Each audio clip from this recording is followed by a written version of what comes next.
नमस्कार सभी को। आप जानते हैं जैसा कि हमने 2017 में आंगनवाड़ी के वर्कर्स और हेल्पर्स का मानदेय बढ़ाया था और बढ़ाते वक्त कैबिनेट के थ्रू हमने बढ़ाया था। और जो सेमी स्किल्ड का जो मिनिमम वेज होता है उसके हिसाब से और जितने घंटे वो काम करते हैं 5.5 घंटे उसको काउंट किया जाता है। बेशक 4 घंटे 3.5 घंटे 5 घंटे करते हैं, लेकिन ऑन रिकॉर्ड जो 5.5 घंटे उस हिसाब से कैलकुलेट करके पिछली बार कैबिनेट के माध्यम से उनका मानदेय बढ़ाया गया था 2017 में। और अभी पिछले कुछ दिनों से आंगनवाड़ी वर्कर्स हेल्पर्स स्ट्राइक पर हैं।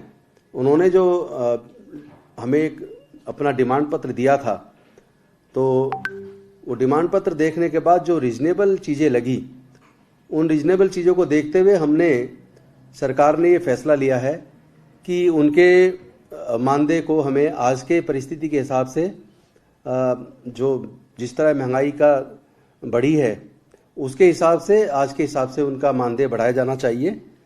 और अभी तक आंगनवाड़ी वर्कर को 9,678 रुपया हम लोग दे रहे थे और साथ में 200 रुपये उसको जो कम्युनिकेशन अलाउंस था, जो वो मोबाइल के माध्यम से जो पोषण आहार वितरण करते हैं उसका पूरा डाटा डालते हैं।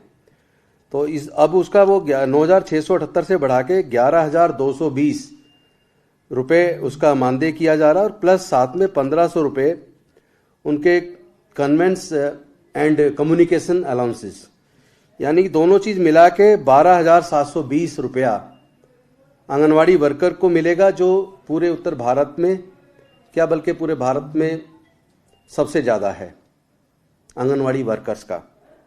और हेल्पर्स को अभी तक 4,839 रुपये दिए जाते थे, जिसको बढ़ाते हुए 5,610 किया जा रहा है, प्लस साथ में 1,200 रुपये उनको भी ट्रांसपोर्टेशन कम्युनिकेशन अलाउंसेस दिया जा रहा है, जिसको बढ़ाने के बाद टोटल 6,810 रुपया आंगनवाड़ी हेल्पर को मिलेगा।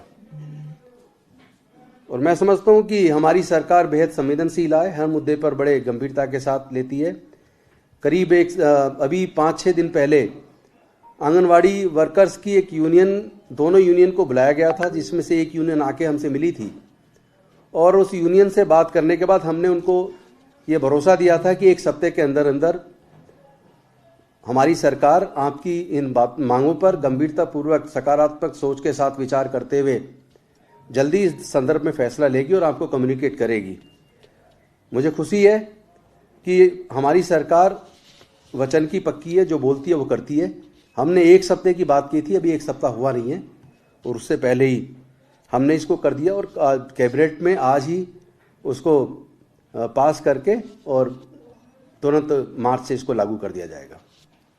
कोई सवाल पूछना चाहे तो? 25,000 वर्कर्स को और 20,000 हेल्पर्स को दिया जाए, वो प्रैक्टिकली पॉसिबल नहीं है, क्योंकि वो वर्कर नहीं है, एम्प्लॉइज नहीं है। वो लोग ऑनरेरियम काम करते हैं, उनको मानदेय दिया जाता है।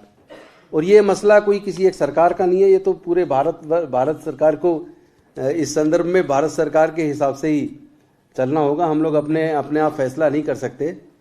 और लेकिन ये आज जो हमने किया है, अभी भी आप चेक कर लीजिए, अभी तक जो था वो हरियाणा का था, जो हरियाणा का अभी पिछले कुछ ही दिनों पहले, शायद 1 हफ्ते पहले हरियाणा की सरकार ने बढ़ाया है और हरियाणा के अंदर 12,661 आंगनवाड़ी वर्कर का किया गया है। हमारे यहाँ 12,720, हेल्पर का वहाँ 6,781 है और हमारे यहाँ 6,810 उनका हो जाएगा। तो हम लोग तो जो निश्चित तौर पर अपने जो लोग हमारे साथ सरकार के साथ काम कर रहे हैं ऑनरेरियम के तौर पर उनको दिया जाता था, उसको आज की परिस्थिति के हिसाब से सरकार ने ज़रूरी समझा और मुझे खुशी है कि हमने उनको एक जायज़ तरीके से उनकी इन मांगों को हमने पूरा किया। और हम निवेदन करते हैं आंगनवाड़ी वर्कर्स हेल्पर से, क्योंकि ये जो पोषण आहार बढ़ता है ये बेसिकली कुपोषण को ख़त्म करने के लिए है। तो जो पोषण आहार बढ़ता है उसके लिए मैं आंगनवाड़ी वर्कर्स हेल्पर से निवेदन करूंगा तुरंत वो अपने ऑफिस पहुंचें और ये वितरण का काम